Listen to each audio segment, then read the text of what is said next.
Well, the early hot summer temperatures has pretty much shut down the production of many of our tomato varieties.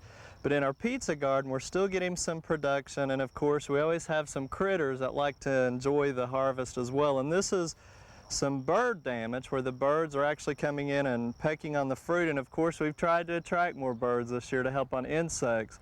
But now we're trying a device here called an osprey, and it will actually fly when the wind blows, and it looks more realistic like a bird, and we're moving that around trying to discourage the birds, and so it's kind of an experiment to see if it'll work. But the tomatoes in our pizza garden are the paste or sauce tomatoes that are actually grown for the purpose of processing.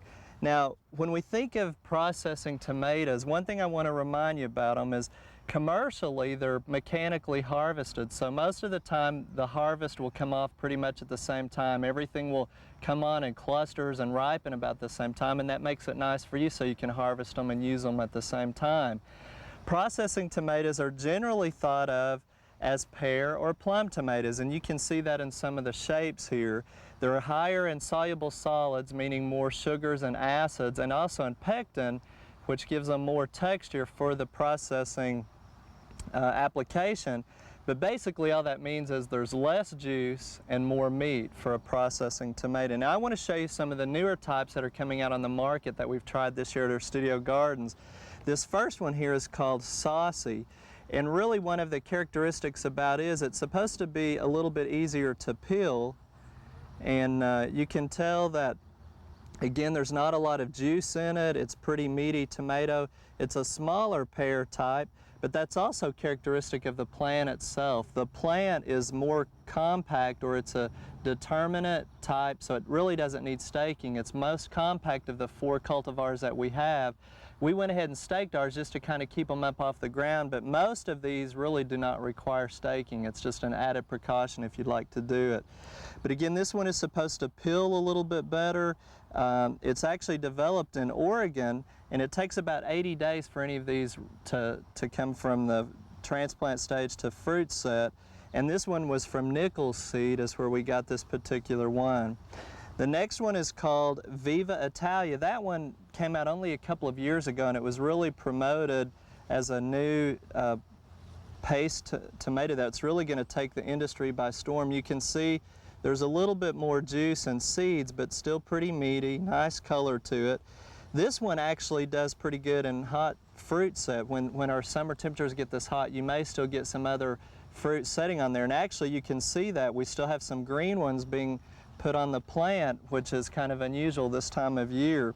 This one was developed in California, and this one is also one of the ones that they're saying can be used in a salad, that you can use it as a fresh market as well, and it's developed from Nichols seed also, or available from Nichols seed. The next one is Aztec. Now if you'll look at this one compared to some of the others, it seems to be overall a little bit more red, and the reason for that is it's a green shoulder is the problem that you're getting on these, and that's from the heat again. They don't ripen as evenly. This one is supposed to have less problem with green shoulder, and I think it's pretty obvious that it's not quite as bad. We got this particular one from Stokes, and also there's some disease tolerance on the plant. Now the plant size between the Aztec and the Viva Italia are pretty much the same. A lot of people look at this next one and they don't even think it really is a paste type tomato.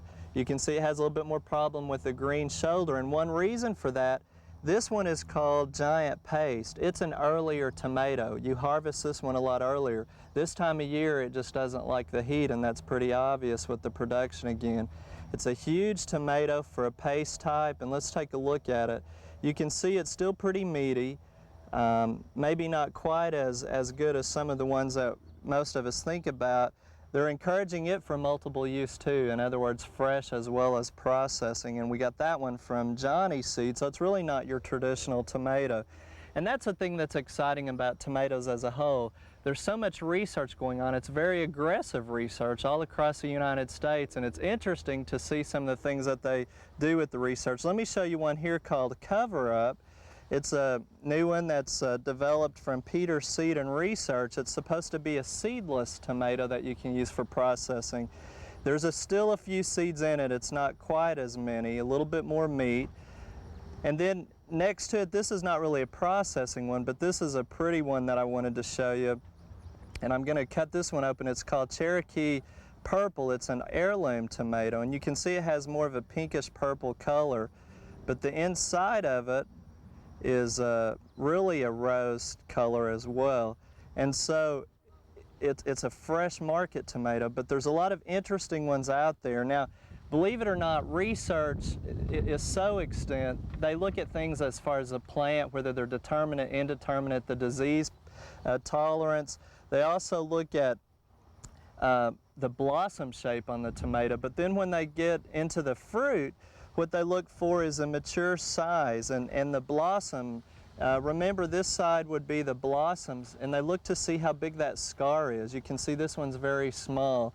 They look at the stem side to see how big the scar would be from the stem, and are the shoulders uniform in color. They look at cracking both laterally and radial to see if the tomato cracks real easily during the summer temperatures. And then just like these, they look at the color, and they look at the seed textures and the locules and the space, and they try to see if they're fluffy or not. But after they go through all of the appearance types things, believe it or not, they have taste test panels, and they do it just like tasting wine. And they'll select the tomatoes, and they'll get the individuals in, and they'll cut where about 60% of the bottom part of the tomato is left. And then they smell of it, just like wine, and they look at it and they feel of it again, and you'll see the puffiness in this one. That's a visual type. But what they'll do is they'll cut wedges out, and they'll sample them, and then they'll taste it for acid or sweetness, or if it's neutral. And you can imagine sitting and tasting tomatoes all day long to help get them to this stage of the market. And after each one, just like wine again, they take crackers, eat them, and drink water to kind of clean the palate so they can start all over. So next time you're looking for tomatoes, think about all the history and research that's gone on behind them. And also, there's a lot of new ones out here on the paste types that really has given us more options. But as you know, not only do you need a good tomato to start with, but you need the right cooking process. And Barb's going to give us some pointers to ensure success for the perfect tomato pizza sauce.